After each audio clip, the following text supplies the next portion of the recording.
Hello student. Electromagnetic induction इस topic का आज अगला पार्ट है। वो है बहुत इंटरेस्टिंग पार्ट है एक्चुअली। सेल्फ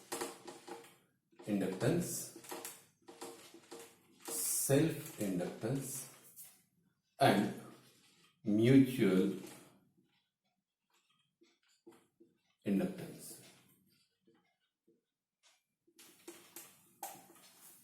इलेक्ट्रोस्टैटिक्स इस चैप्टर में हमने देखा था कि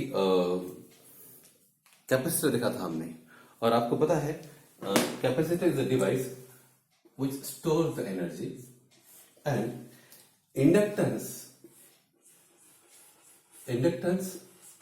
also a device which stores the energy। लेकिन दोनों में सब में बड़ा फर्क ये है कि कैपेसिटर ये स्टोर करता है इलेक्ट्रिक एनर्जी और इंडक्टर स्टोर करता है मैग्नेटिक एनर्जी। इसका मतलब ये है कि हमने जब इलेक्ट्रोस्टैटिक पढ़ा था तो इलेक्ट्रोस्टैटिक में हमने इलेक्ट्रिक फील्ड की बात की थी, चार्जेस एट रेस्ट की बात की थी। उसके बाद पढ़ते पढ़ते हम कैपेसिटर तक आ गए थे। कैपेसिटर जिसकी पोलैरिटी होती है यहाँ पे प्लस प्लस माइनस माइनस, जो हमने बताया था। ओके, आज हम इलेक्ट्रोमैग्नेटिक इंडक्शन में बात करेंगे इंडक्टेंस की, जो कि रिलेटेड है मैग्नेटिक फील्ड के। हमें पता है when current flows through the conductor, okay, a field is created around it. इसके पहले के चैप्टर में हमने देखा मैग्नेटिक फील्ड और इलेक्ट्रिक करंट में करंट पास हो रहा है। ओके, तो when you point your thumb towards the direction of current, okay, तो कर्ली फिंगर जो है आपकी बताती है मैग्नेटिक फील्ड की डायरेक्शन। और हमने ये भी देखा था कि सर्कुलर लूप है, सर्कुलर लूप में जब करंट फ्लो होता है, ओके, तब उसके जो साइड है यानी कि जो सर्कुलर लूप है it behaves like a magnetic dipole. तो आज हम पढ़ेंगे इसी के रिलेटेड टॉपिक है, ओके, क्योंकि धीरे धीरे हमें ट्रांसफार्मर सीखना है और ट्रांसफार्मर सीखने के पहले हमको सेल्फ इंडक्टेंस और म्यूचुअल इंडक्टेंस क्या है ये समझना जरूरी है। सेल्फ इंडक्टेंस, सेल्फ का मतलब क्या है? सेल्फ का मतलब ओन, अपना खुद का इंडक्टेंस। सेल्फ इंडक्टेंस यानी कि हम देखा कि when flux is link with the coil, उसके अंदर करंट इंड्यूस हो जाता है। कोई कॉइल के आसपास में जब मैग्नेटिक फ्लक्स इंटरफेयर होती है या तो उसे कट करती है, तो वहां पर क्या होता है कि current is induce, EMF is induce. तो यहां पर क्या है? सेल्फ यानी कि अपना खुद का इंडक्टेंस, ओन इंडक्टेंस। ओके, तो वेरी इंटरेस्टिंग। तो यहां पर मैं एक कॉइल निकालता हूं, ओके, और इस कॉइल को यहां पर हम सप्लाई देंगे, ओके, और यहां पर एक की रखेंगे, ओके, ये की है इंडक्टेंस। ओके, तो जब यहां से करंट, ऑब्वियसली इसको हमको क्लोज करना पड़ेगा। The moment we close this key, current will start flowing through this coil, और इस कॉइल से जब करंट फ्लो होगा स्टूडेंट, तो आपको पता है जब कॉइल में से या कोई लूप में से करंट फ्लो होता है तो उसके आसपास मैग्नेटिक फील्ड क्रिएट होगी, ऑब्वियसली। तो यहां पर जब करंट फ्लो होगा, ओके, तो करंट फ्लो होते ही, ओके, इसमें क्या होगा? ये करंट गोल घूमता हुआ जब इसे बाहर निकलेगा तो इसके अंदर मैग्नेटिक फील्ड क्रिएट होगी, ओके, और मैग्नेटिक फील्ड क्रिएट होगी तो आपको पता है कि मैग्नेटिक फील्ड क्रिएट होने के बाद ये सीन होगा कि इसके अंदर मैग्नेटिक फील्ड है और ये तो कॉइल है, ओके। तो आपको पता है कि जब कॉइल के अंदर कोई मैग्नेटिक फील्ड होती है, ओके, तो उसके अंदर भी एक ईएमएफ जनरेट होता है, अभी हम देखा था, ओके। तो मतलब क्या होगा? एक तो ये जो चार्ज जो कि ग्रो हो रहा है किससे, इस सप्लाई से, यानी कि जो हम वोल्टेज सप्लाई दिया है उसके कारण तो एक करंट इसमें फ्लो हो रहा है, और दूसरा उस कॉइल का खुद का उन्होंने बना लिया। क्यों बना लिया है? क्योंकि यहां पर जब फील्ड क्रिएट होगी तो फील्ड के कारण भी उसके अंदर एक ईएमएफ इंड्यूस हो जाएगा। मैं फिर से बताता हूं आपको। ये कॉइल है, यहां पर हमने वोल्टेज सोर्स लगाया, जैसे हमने स्विच ऑन किया तो इसमें से करंट फ्लो होना शुरू हुआ। करंट फ्लो होकर यहां से जब बाहर निकल रहा है तो इसके अंदर फील्ड क्रिएट होगी, और फील्ड जब क्रिएट हो जाएगी, बढ़ जाएगी फील्ड, मैग्नेटिक फील्ड जब क्रिएट हो जाएगी तो because of this field there will be additional there will be additional EMF that is the induced EMF of the coil itself. Okay, और उसे कहते हैं सेल्फ इंडक्टेंस. उसे क्या कहते हैं? सेल्फ इंडक्टेंस कहते हैं. उसे कहते हैं सेल्फ इंडक्टेंस. और लेंस ने क्या बताया था? लेंस ने बताया था कि जो इंड्यूस ईएमएफ होता है उसकी कैरेक्टरिस्टिक ऐसी होती है कि वो जिसके कारण बना है उसी को वापस करता है. इसका मतलब क्या है कि ये जो सेल्फ इंडक्टेंस जो क्रिएट हो रहा है because of the magnetic field create क्यों हो रही है? कि करंट फ्लो हो रहा है. ओके, तो ये जो सेल्फ इंडक्टेंस या ओन क्रिएट हो रहा है उसका बिहेवियर ऐसा रहेगा कि it will oppose to this current. Okay, तो वो क्या करेगा? इस करंट को अपोज करेगा. करंट ने पैदा किया मैग्नेटिक फील्ड करंट इंडक्टेंस है, और उस इंडक्टेंस ने उसके कॉज को ही अपोज करना शुरू कर दिया. Very interesting. तो यहां इसे हम सेल्फ इंडक्टेंस को हम इसको ये जो इसके कारण जो ईएमएफ जनरेट होता है वो होता है इंड्यूस ईएमएफ, और इसे हम बैक ईएमएफ भी कर सकते हैं क्योंकि उसका कैरेक्टर कैसा होता है? वो ऑपोज करता है. यहां पर एक इंटरेस्टिंग बात यह है स्टूडेंट कि ये जो करंट है, यहां से जो करंट हो रहा है, ओके, ये करंट फ्लो हो रहा है, ये करंट वैरिंग होगा तभी ये फिनोमेना होगा. मान लो अगर कांस्टेंट करंट फ्लो है उससे नहीं होगा. ये करंट जहां से जो फ्लो हो रहा है, ये फ्लो होने वाला जो करंट है ये वैरिंग करंट होगा तभी ये फिनोमेना हमें समझ में आएगा. यदि करंट ये वैरिंग नहीं हुआ तो कुछ नहीं होगा. तो जैसे ये ग्रो करेगा, ये करंट जैसे ग्रो करेगा उसको ये ऑपोज करेगा. ओके, जैसे ये करंट कम होते जाएगा, यानी कि जो सप्लाई का करंट कम होते जाएगा तो ये फिर ग्रो करेगा. जैसे कि हमने देखा था कि जाता है तो जाने नहीं देगा, आता है तो आने नहीं देगा, इस प्रकार. तो ये जो है ऑपोज करेगा ये induced EMF. Okay, because of the Lenz law जो देखा था हमने कि जिस कारण वो इंड्यूस्ड ईएमएफ क्रिएट होता है उस कारण को ही ये इंड्यूस्ड ईएमएफ क्या करता है? ऑपोज करता है.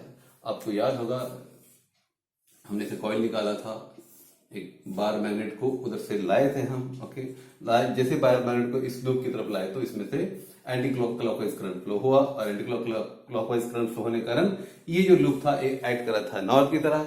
लेकिन जैसे हमने ये जो मैग्नेट है, बार मैग्नेट है, जैसे हम इस तरफ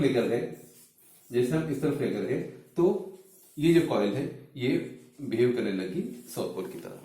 यानी कि वो आ रहा था तो उसे आने के कारण उसके अंदर इंड्यूस्ड ईएमएफ हो गया, और उसके कारण वो नॉर्थ पोल बिहेव किया, और वापस लेके जा रहे हैं तो वो उसको जानने दिया. ओके, और उसको रोक रहा था, और यहाँ पे बन गया वहां पे साउथ पोल. तो दिस वे इसमें भी क्या स्टूडेंट, इसमें the self induced EMF is such that it opposes the change in current. तो चलिए इसका हम डायरेक्शन निकालते हैं. तो हम ऐसा लिख सकते हैं क्या कि इसमें जो मैग्नेटिक फ्लक्स है phi, okay, it is directly proportional to I. क्योंकि क्या है कि इसमें जो करंट फ्लो हो रहा है, ओके, वो जैसे करंट फ्लो होगा वैसे फ्लक्स क्या होगी? बढ़ेगी. जैसा करंट फ्लो होगा वैसे फ्लक्स क्या होगी? ये बढ़ेगी. तो हम क्या लिखेंगे कि फाई इक्वल टू है कांस्टेंट लेंगे. आपको पता है जब भी प्रोपोर्शनलिटी का हम साइन आता है तो कांस्टेंट आता है, तो हम ये कांस्टेंट लेंगे एल आई. ओके, ये जो एल है, ओके, इसे कहते हैं सेल्फ इंडक्टेंस. ओके, तो यहां पर ये कांस्टेंट प्रोपोर्शनलिटी है, तो हम इसको जब D phi by D T करेंगे स्टूडेंट तो क्या मिलेगा हमें? यहाँ पे आएगा D L I by D T. Okay, इसमें कांस्टेंट क्या है? एल कांस्टेंट है, तो एल हमें बाहर निकाला होगा, तो यहाँ पे आएगा L D I by D T. Okay, तो हमें पता है कि D phi by D T क्या है? D phi by D T ये तो ई है. ओके, तो ये क्या हो गया? L D I by D T. L D I by D T. तो फिर एल क्या होगा? एल होगा E upon D I by D T. यानी कि हमें जो फॉर्मूला मिला या इक्वेशन मिला वो ये है कि इंडक्टेंस एल, ओके, इंडक्टेंस का यूनिट क्या होता है? यूनिट होता है हेनरी. इसका यूनिट क्या होता है? हेनरी, जो हम एच से दिखाते हैं. ओके, तो एल इक्वल टू क्या हो गया? एल कैसा डिफाइन करेंगे हम? एल इंडक्टेंस कैसे डिफाइन करेंगे, inductance equal to it will be the ratio of induce EMF, ये क्या है, induce EMF to the change in current. L कैसे डिफाइन हो रहा है यहां पर, एल ऐसा डिफाइन हो रहा है कि it is the ratio of induce EMF E to the rate of change of current, है ना। जैसे ये इंग्लिश में क्या डिपेंड कर रहा था, rate of change of current पे डिपेंड कर रहा था, तो ये L equal to E upon D I by D T. इसका यूनिट क्या होगा स्टूडेंट, इसका यूनिट होगा, L का यूनिट निकाल रहे हैं हम, तो ये अब देखेंगे यहां पे E यानी कि ये होल्ड, ओके, और ये डी टी ऊपर जाएगा तो यहाँ पे क्या आएगा, यहाँ पे आएगा होल्ट आएगा, तो यहाँ पर आएगा सेकेंड, और नीचे आएगा एम्पियर। ये इसका यूनिट बनता है, लेकिन क्योंकि इसको हेनरी साहब ने यूनिट किया है तो उसे हम हेनरी लिखते हैं, ऐसे यूनिट करते हैं। ओके, सो दिस वे आपने देखा कि सेल्फ इंडक्टेंस जो है वो जो उसका खुद का इंडक्टेंस होता है कॉइल का, जो कि अपोज करता है चेंज इन करंट को। आपको बता दूं मैं, in day to day life में भी हम जो ट्यूबलाइट होता था, अभी तो ट्यूबलाइट चले गए हैं, लेकिन फिर देखेंगे आप ट्यूबलाइट जब देखेंगे आप, तो वहां पर ऐसे ट्यूबलाइट मान लो, ट्यूबलाइट काफी लंबा होता है, लेकिन तो एक यहाँ तो रॉड लगी रहती है, यहाँ पे एक रॉड लगी रहती है, ओके, मैं तो साइड में ले रहा हूँ, तो यहाँ पर एक चोक लगा रहता है। आप देखेंगे कोई भी ट्यूबलाइट हो तो उसके पास पे एक चोक लगा रहता है। उस चोक यानी कि क्या है, उस चोक यानी कि एक कॉइल ही है, उस चोक यानी कि एक कॉइल है, जिसका काम क्या होता है, जिसका काम होता है कि उस करंट में रिकॉर्ड पैदा करना।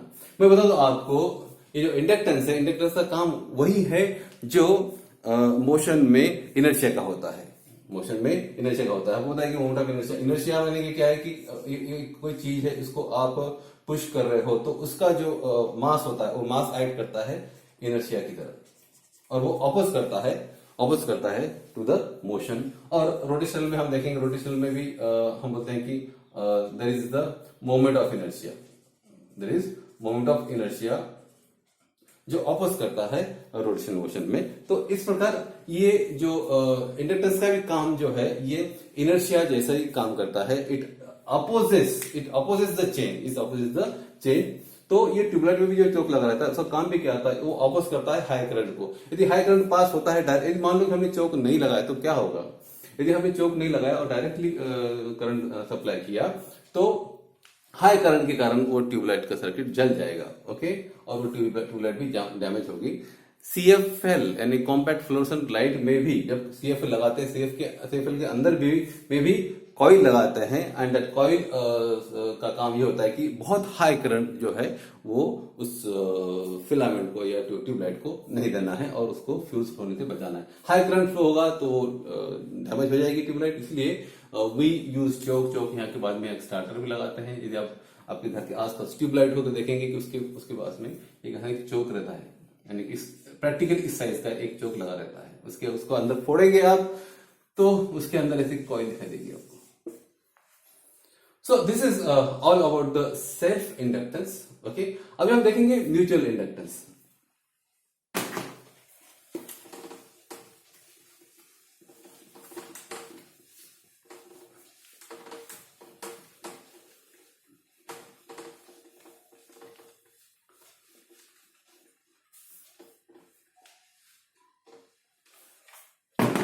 म्यूचुअल का मतलब क्या है? म्यूचुअल का मतलब कि एक के कारण दूसरे के अंदर इंडक्टेंस क्या होना, इंड्यूस हो जाना। तो इसके लिए हमको दो कॉइल लगेंगे ऑब्वियसली, ओके। एक कॉइल निकालता हूं यहां पर, और इससे हम एज यूजुअल एक सोर्स दिखाएंगे, यहां पर एक की दिखाएंगे, ओके, और यहां पर और एक कॉइल रखेंगे हम, और इस कॉइल में इंड्यूस हुआ जो करंट है, इस कॉइल में इंड्यूस, इसको हम नाम देंगे कि मान लो कि ये प्राइमरी कॉइल है, ये सेकेंडरी कॉइल है, ओके, और ये इसको वोल्टेज सोर्स लगा देंगे और यहाँ पे की को की बोल देंगे, ठीक है। इस कॉइल में से जब करंट फ्लो होगा स्टूडेंट, ओके, तो आपको पता है कि because of the current, okay, there will be magnetic field around this coil, okay. और ये जो कॉइल है, ये कॉइल के कारण जो मैग्नेटिक फील्ड क्रिएट हो रही है, जो फ्लक्स क्रिएट हो रहे हैं, वो फ्लक्स क्या हो जाएंगे, वो फ्लक्स हो जाएंगे इस कॉइल से लिंक। कौन से, ये बगल के जो कॉइल जिसके बीच में जो है कोई कनेक्शन नहीं है, उसके मैग्नेटिक फील्ड के जो फ्लक्स है वो इसमें क्या हो जाएंगे, इंड्यूस हो जाएंगे। किसमें, इस सेकेंडरी कॉइल में। अब हमें पता है कि सेकेंडरी कॉइल में जब फ्लक्स इंड्यूस हो जाएंगे तो वो देखने के लिए हमें यहां पर एक गैलोरीमीटर लगाना पड़ेगा, एक गैलोरीमीटर लगाना पड़ेगा जो हमें दिखाएगा कि इसमें करंट इंड्यूस हुआ या नहीं हुआ। ओके, तो जैसे ही हम यहां से इस बटन को ऑन करते हैं, बटन को कनेक्ट करते हैं, सप्लाई करंट करते हैं, तो what will happen, the current will start flowing through this coil. Okay, उस करंट को नाम देंगे हम आईपी। ओके, और ये करंट फ्लो होने से क्या होगा कि current will flow through this coil. Okay, और फ्लो होने के बाद वहां मैग्नेटिक फील्ड क्रिएट होगी, मैग्नेटिक फ्लक्स क्रिएट होंगे। That flux will get link with this secondary coil. That flux जो क्रिएट हो रहे हैं वो फ्लक्स क्या हो गए, इस कॉइल से क्या हो जाएंगे, लिंक हो जाएंगे। और लिंक होने के कारण, क्योंकि हमको पता है कि यहाँ जब फ्लक्स आ रही है, मैग्नेटिक फ्लक्स आ रही है, यहाँ कॉइल है और कॉइल है, उसके आसपास फ्लक्स वायरिंग फ्लक्स आ रही है, तो इसके कारण क्या होगा कि current will start flowing through this, current will start flowing this. तो ये क्या हो गया, ये म्यूचुअल इंडक्शन हो गया है। ओके, ये तो आपकी पढ़ाई में भी होता है। जब कोई बच्चा बहुत पढ़ता है, उसके बाजू का बच्चा कम पढ़ता है, तो जो उसका जो इफेक्ट आता है उसके पढ़ने का, तो वो दूसरे जो कम पढ़ने वाले बच्चे पे भी आ जाता है। इंडक्टिव इफेक्ट उसको बताते हैं हम, और ये एप्लीकेबल है हमारे डे टू डे लाइफ में भी। जब भी कोई हम अच्छा काम करते हैं तो उसके पीछे एक कोई ना कोई व्यक्ति या उसका इंडक्शन इफेक्ट आप में आता है। यहाँ वही चक्कर है, यहाँ पर जहां करंट फ्लो हो रहा है ये प्राइमरी कॉइल है, तो उसके कारण इसमें मैग्नेटिक फील्ड क्रिएट हो रही है, फ्लक्स क्रिएट हो रहा है, और वो फ्लक्स वो लिंक हो रहा है इस कॉइल के सेकेंडरी कॉइल से। इसलिए इसमें भी क्या आ जाएगा, एक इंड्यूस जो यह है करंट है वो आ जाएगा। उसे कहते हैं हम mutual induction.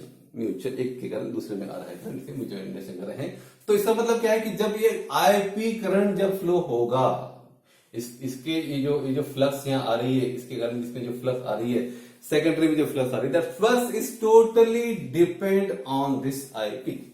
That flux is totally depend on this IP. तो हम क्या ऐसा लिख सकते हैं कि फाई, मार्कर को अभी ठीक नहीं चल, तो क्या हम ऐसे लिख सकते हैं कि फाई, ग्रेट, तो phi is directly proportional to IP. ठीक है ना, क्योंकि ये जो फाई है, ये जो फ्लक्स लिंक हो रही है इस सेकेंडरी कॉइल पे, it is totally depend on IP. IP बंद हो जाए तो वो बंद हो जाएगी, आईपी बढ़ जाए तो वो बढ़ जाएगी, आईपी कम हो तो वो कम हो जाएगी। It's totally depend on the IP, that is the primary current. तो यहां पर प्रोपोर्शनल साइन हटाने के लिए हम एक कांस्टेंट लेंगे, तो एम लिया हमने। ओके, इसे कहते हैं एम को ही कहेंगे हम म्यूचुअल इंडक्टेंस, म्यूचुअल इंडक्टेंस। अब ये इसको जब हम D phi by D T करेंगे तो क्या मिलेगा हमें, डी फाई डी टी करेंगे तो ये D M P sorry I P by D T, यानी कि डी को, ये जो एम कांस्टेंट है तो एम को हम निकालेंगे बाहर, तो D I P by D T. Okay, D phi by D T यानी कि क्या है, ये ई है। ओके, तो ये आएगा M D I P by D T. Okay, actually इसमें हमने ये माइनस साइन लेना चाहिए था, लेकिन हम जब मोड लेते हैं तो इसका माइनस साइन हट जाता है, तो आप ऐसा लिख सकते हैं I P by D T. और इसी क्वेश्चन से हमें क्या मिलेगा, एम यदि हम सेपरेट करेंगे तो एम इक्वल टू क्या आएगा, तो E upon D I P by D T. Okay, तो फाइनली जो इक्वेशन मिला हमें ये म्यूचुअल इंडक्टेंस का, वो M equal to E upon D I P by D T. इससे तो आप डेफिनेशन खुद बना सकते हैं कि mutual induction is what, it's the ratio of induce EMF. देखो ये क्या है, induce EMF to the rate of change of current. यानी कि इंड्यूस ईएमएफ जो होगा वो किस पे डिपेंड करेगा, a rate of change of the primary current IP. M is equal to E upon dIP by dt, यानी कि it is the ratio of induced EMF to the rate of change of primary current। अब मैं बता दूं आपको, इसके पहले हमने देखा L जो सेल्फ इंडक्टेंस, और यहाँ पे हम M देख रहे हैं। तो ये किन किन चीजों पे डिपेंड करता है, एल और एम, ये जो कम ज्यादा हो सकता है, किस पे डिपेंड करेगा? तो मैं बताता हूं आपको किन किन चीजों पे डिपेंड करेगा एल और एम। मैं से बताता हूं अभी। सब में पहले एल की बात करें तो वो डिपेंड करेगा कि shape, size, shape of coil, number 2 size of coil, number 3 area of coil, number 4 number of, very important, number of turns of coil, यानी कि वो कॉइल के कितने टर्न्स है, उस कॉइल का जो एरिया क्रॉस सेक्शन है, ओके, कॉइल का जो एरिया क्रॉस सेक्शन है वो क्या साइज है। आपको पता है कि आर का फॉर्मूला क्या है, R equal to rho L upon A, यानी रेजिस्टेंस, कोई कॉइल का, कोई कंडक्टर का रेजिस्टेंस किस पे डिपेंड करता है, एरिया पे डिपेंड करता है, लेंथ पे डिपेंड करता है और रेजिस्टेंस पे डिपेंड करता है। तो यहाँ पर ये जो कॉइल है, कॉइल का जो कंडक्टर है या तो वायर है वो कितना जाड़ा है, उसका एरिया कितना है, नंबर ऑफ टर्न कितने हैं और कितना एरिया को ऑक्युपाई किया है, ओके, और शेप कैसा है, इस सब चीजों पे एल डिपेंड करता है। और मैं बता दूं, ये तो बात होगी एल की, ओके, तो फिर एम किस पे डिपेंड करेगा? तो जगह करनी पड़ेगी,